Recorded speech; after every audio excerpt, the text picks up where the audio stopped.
If each person had only one chance to bid on a 100 yuan bill in circulation and the highest bidder won, how much would you be willing to bid? I thought it was simple, but the result was out of my expectation. My colleagues have bid 1, 99, and even 10,000. The current record price for an auction sale is $450 million for Leonardo da Vinci's painting Salvator Mundi. Besides artwork, there are a variety of strange items that have been auctioned, such as Marilyn Monroe's dress, Elvis Presley's hair, anything you can think of you can bid on. The most famous and oldest auction houses are Sotheby's and Christie's, which originated in England. The most common auction way is that the buyers bid up in turns. The auctioneer calls 3 times to confirm that no higher bids and hammers to clinch a deal. This type of auction is more exciting and breathtaking than others. This is probably one of the reasons why English auction is most widely used.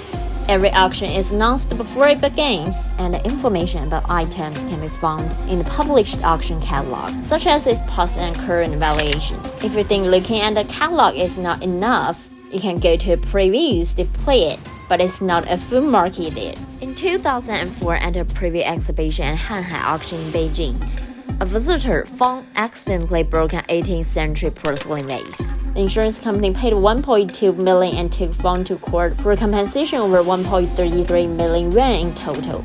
After a preview, confirming the session you're interested, you can go for registration. In addition, a deposit with different amount for each session is required, and the information can be found in the catalog. Generally, foreign auctions require low and no deposits and a credit card registration only. In contrast, the deposits in China are higher. For example, for an ordinary antique auction, its deposit is usually 200,000 to 400,000 yuan. Always done, you'll be given a number plate, your eligibility to bid. On auction day, you better enter the venue early to get yourself a good seat.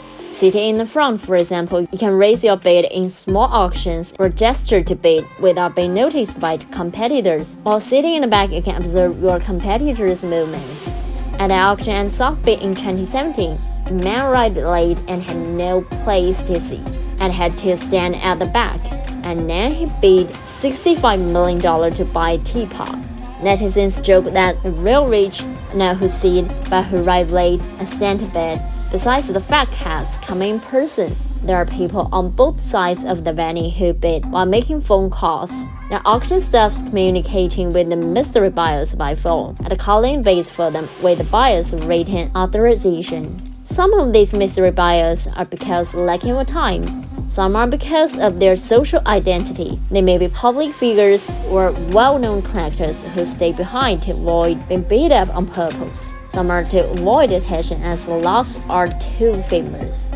In November 2017, Christie New York auctioned the painting Salvator Mundi, which was claimed to be the last collectible Leonardo da Vinci. The starting price was only $70 million, and in no time it shot up to $200 million. The subsequent battles were concentrated on telephone bidders. The auction price soared in a tense atmosphere, and eventually was $400 million from a lie. It shocked the entire room and hammered the deal. Who is this mystery buyer? But it remains a mystery. However, no matter how rich the buyers are and where they come from, they all have to listen to one person, the auctioneer. The level of the auctioneer represents the class of the auction. They are elegant and articulate, sometimes quietly controlled rhythm of bidding, sometimes actively mobilizing the buyer's emotions. Of course, there are exceptions. For example, this is an American livestock auction. We spoke as fast as livestock. After telling so many auction stories, let's talk about how to participate in auctions scientifically as a buyer. The process of bidding is not only competition of money, but also a battle of mental ability. You can call the first bid to push others to the next price. They might be deterred and think you are the richest. Or you can lurk and observe, and when one thinks he's sure to win, you make a Sunday move and catch him off guard. The safest way is to follow. Each time you call a bid, make only one unit increase. There are many tips that buyers have come up with. If you have a lot of money to spare, you can do whatever you want.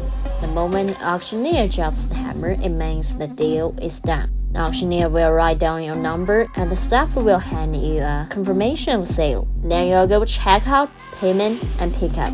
The result of the auction, of course, is not all place ceiling. In a quarter auction in 2019, a woman in Guangdong raised her bid 1,869 times to raise a profit of 30.32 million yuan to 220 million, after which she went back.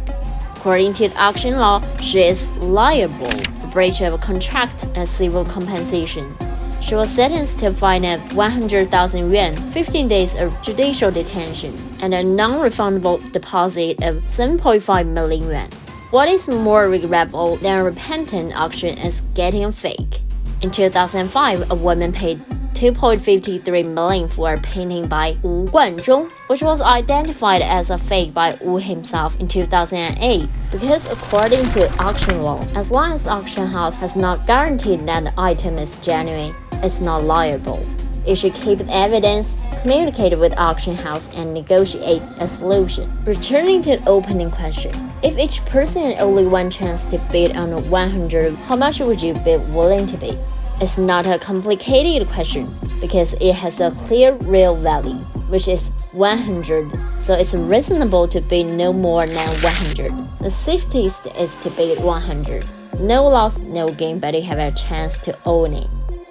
Betting money for something you like and getting it in competition seems to be some kind of nature that people are born with, and a kind of romance for the wealthy. And your like and subscribe is kind of romance for us. Thank you for watching. Please hit the like and subscribe button if you enjoy it.